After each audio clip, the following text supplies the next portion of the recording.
আলহামদুলিল্লাহ। সুপ্রিয় শিক্ষার্থীবৃন্দ, জেএম বিজনেস স্টাডি সেন্টার থেকে সকলকে জানাই আন্তরিক শুভেচ্ছা ও অভিনন্দন। গতকাল আমরা শেয়ার ইস্যু সংক্রান্ত জাবেদার যে রুলসগুলো শিখেছিলাম, আজকে বলেছিলাম যে আমরা সরাসরি জাবেদার অঙ্কে চলে যাব। তারই ধারাবাহিকতায় আজকে আমরা একটা অঙ্ক নিয়ে এসেছি।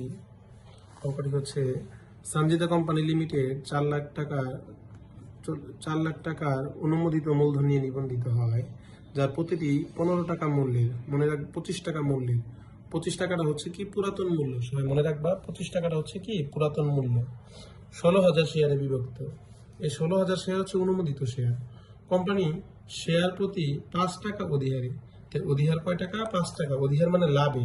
কোম্পানি 15 টাকা দিয়ে 25 টাকা দিয়ে কিনছিল, বিক্রি করবে 5 টাকা লাভে। তার মানে কি নতুন মূল্যটা হবে কি পুরাতন মূল্যর সাথে যোগ হবে 5 টাকা, তাহলে হবে কত? 30 টাকা।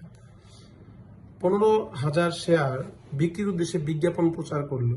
আমরা ইস্যুকৃত শেয়ার চেনার উপায়ে লিখেছিলাম যে কোথাও যদি বিজ্ঞাপন প্রচার করে, প্রসপেক্টাস প্রকাশ করে অথবা পত্রিকায় বিজ্ঞাপন ইস্যু করে, তাহলে এটা কোন শেয়ার? ইস্যুকৃত শেয়ার। ইস্যুকৃত শেয়ার কত? 15,000 শেয়ার। এবং 16,000 শেয়ার আবেদন পাওয়া গেল। ইস্যুকৃত সকল শেয়ার যথারীতি বন্টন করা হলো। তা আমরা ইস্যু করছি 15,000 শেয়ার আর আবেদন পাওয়া গেছিল 16,000 শেয়ার। সুতরাং ফেরত শেয়ার আমরা 15,000 শেয়ারই কি করতে পারবো? বিক্রয় করতে পারবো। 16,000 শেয়ার পারবো না। সুতরাং আমাদের কি ফেরত শেয়ার হবে কত? 1,000 শেয়ার।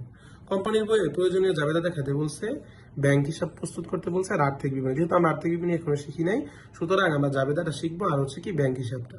আর তোমাদের সুবিধার্থে আমি আগে থেকেই এই ম্যাথটার কি করে দিয়েছিলাম যে এই রাফটা করে রাখছিলাম যে পুরাতন মূল্য কত টাকা? 25 টাকা।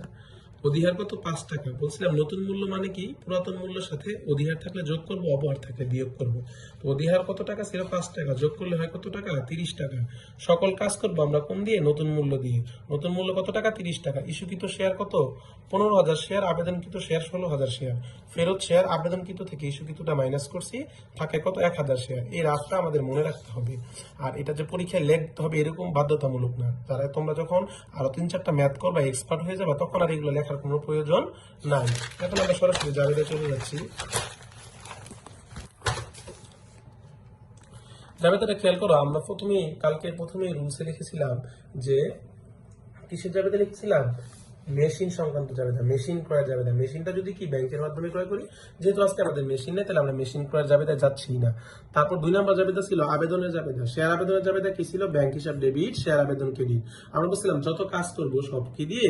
নতুন মূল্য দিয়ে। কি দিয়ে? নতুন মূল্য দিয়ে। তাই নতুন মূল্যটা কত টাকা বলছিলাম? ওই পুরাতন মূল্য ছিল 25 টাকা, তার সাথে আমরা যোগ করছি কি? অধিহার যোগ করছি 5 টাকা। তাহলে হয়েছে কত? 30 টাকা। তাহলে কি ব্যাংক হিসাব ডেবিট, শেয়ার আবেদনের জাবেদাটা কি? ব্যাংক হিসাব ডেবিট, শেয়ার আবেদন হিসাব ক্রেডিট। তাহলে কত? প্রতি শেয়ার, এখানে ব্যাখ্যাটা লিখবো, প্রতি শেয়ার 30 টাকা অধিহার সহ 16,000। আবেদন পাইছিলাম কত টাকা? কত শেয়ার? 16,000 শেয়ার। তো 30 গুণন 16,000 করলে হয় কত? 4,80,000 টাকা। 2 নম্বর জাবেদা ছিল ইস্যুকৃত শেয়ারের জাবেদা। আমরা বলেছিলাম ইস্যুকৃত শেয়ারের জাবেদা 3টা, সমমূল্যে ইস্যু করলে, অধিহারে ইস্যু করলে, অবহারে ইস্যু করলে। আজকে যেহেতু অধিহারে ইস্যু করা হয়েছে, সেহেতু আমরা ওই 3টা জাবেদা থেকে অধিহারের জাবেদাটা নিব। অধিহারের জাবেদাটা কি? ব্যাংক হিসাব ডেবিট, শেয়ার অধিহার ক্রেডিট, শেয়ার মূলধন ক্রেডিট। তাই আমরা বলছিলাম যত কাজ করব পুরাতন নতুন মূল্য দিয়ে। শেয়ার অধিহার আমরা ইস্যুকৃত জাবেদা দিতেছি, ইস্যু করছি কয়টা শেয়ার? 15টা শেয়ার ইস্যু করেছি। 15,000 শেয়ার। 15,000 শেয়ার, একটা শেয়ারের দাম কত ধরবো? নতুন মূল্য দিয়ে ধরবো। কত? 30 টাকা। কয় টাকা? 30 টাকা দিয়ে যদি গুণ করি তাহলে হবে 4,50,000 টাকা। 4,50,000 টাকা। আর শেয়ার অধিহার হচ্ছে ক্রেডিট। তা আমরা শেয়ার অধিহার কত টাকা বলেছিলাম?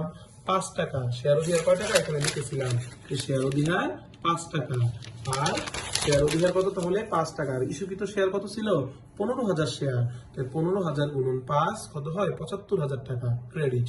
আর শেয়ার মূলধন বলছিলাম সব সময় পুরাতন মূল্য দিয়ে কাজ করব। এই যে পুরাতন মূল্য দিয়ে কাজ করবো বলেছিলাম, শেয়ার মূলধন করব কি দিয়ে? পুরাতন মূল্য দিয়ে। পুরাতন মূল্য কত? 25 টাকা। তাহলে শেয়ার মূলধন কত হবে? 15,000 গুণন 25 কত? 3,75,000। 3,75,000 আর 75 যোগ করলে কত হয়? 4,50,000 টাকা। সর্বশেষ বলেছিলাম কি ফেরত ইস্যুকৃত শেয়ারে জাবেদার পর ছিল কি? ফেরতের জাবেদা। ফেরতের জাবেদাটা কি বলছিলাম? আবেদনের উল্টা জাবেদা। আবেদনের কি জাবেদা? উল্টা। আবেদনের জাবেদা কি ছিল? ব্যাংক হিসাব ডেবিট, শেয়ার আবেদন ক্রেডিট। আমরা উল্টে দিলে কি হয়ে যাবে? শেয়ার আবেদন হিসাব ডেবিট, ব্যাংক ক্রেডিট। টাকাটা কি বসাবো? আমরা ফেরত দিয়েছিলাম কত শেয়ার? ইস্যু করেছিলাম কত? 15,000 শেয়ার। আবেদন ছিল কত? 16,000 শেয়ার। সুতরাং ফেরত শেয়ার কত শেয়ার? 1,000 শেয়ার। এখন আমরা ফেরতের জাবেদাটা কি দিব? বলছিলাম সকল কাজ করব কি দিয়ে? নতুন মূল্য দিয়ে। নতুন মূল্য কত? 30 টাকা। তাহলে ফেরত দিছি কত শেয়ার? 1,000 শেয়ার। 1,000 গুণন 30 কত টাকা? 30,000 টাকা। এখন 2 নাম্বার রিকোয়ারমেন্টে কি ছিল? ব্যাংক হিসাব। ব্যাংক হিসাব বলতে আমরা জানি খতিয়ান করতে হবে। হিসাব মানে কি করতে হবে? খতিয়ান। আর খতিয়ানের ক্ষেত্রে কোন খতিয়ান করতে হবে? ব্যাংক হিসাব। তাই আমরা জানি যে খতিয়ান যেই যেই জায়গায় ব্যাংক থাকবে সেগুলোই আসবে। তো জাবেদার মধ্যে যেই যেই জায়গায় ব্যাংক আছে সেগুলোই আসবে। তাহলে প্রথমে ছিল কি? ব্যাংক। এই পাশে ছিল ব্যাংক, এদিকে একটু ধরি, ব্যাংক ছিল, এই পাশে ছিল ব্যাংক। কি ছিল? ব্যাংক হিসাব ডেবিট, শেয়ার আবেদন ক্রেডিট। তাহলে ব্যাংক আছে, যার খতিয়ান করবো তার নাম শখের উপরে বসবে। শখের উপরে বসাইছি ব্যাংক হিসাব, আর বিপরীতে কে ছিল? শেয়ার আবেদন। তাহলে শেয়ার আবেদন লিখছি, আর টাকা বসাবো কার? ব্যাংকে। ব্যাংক কোন দিকে আছে? ডেবিট দিকে। টাকা বসাবো ডেবিট দিকে। 4,80,000, 4,80,000। বুঝতে পারছি? তারপর আছে কি? আর দেখতে হবে কোথায় ব্যাংক। শেয়ার ইস্যু জাবেদা কোথাও ব্যাংক নাই, কিন্তু আছে কোথায়? ফেরতের জাবেদা। ফেরতের জাবেদা ছিল কি? শেয়ার আবেদন ডেবিট, ব্যাংক হিসাব কি? ক্রেডিট। তাহলে কি হলো? তাহলে ব্যাংকটা কোন দিকে আছে? ক্রেডিট দিকে। টাকা বসাবো ক্রেডিট দিকে, কিন্তু নাম বসাবো কি? ব্যাংকের বিপরীত দিকে। বিপরীত দিকে ডেবিট দিকে কে ছিল? শেয়ার আবেদন।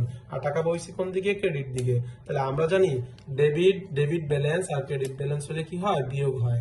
তাহলে 4,80,000 থেকে ক্রেডিট ব্যালেন্স 30,000 টাকা বাদ দিলে থাকে কত? 4,50,000 টাকা।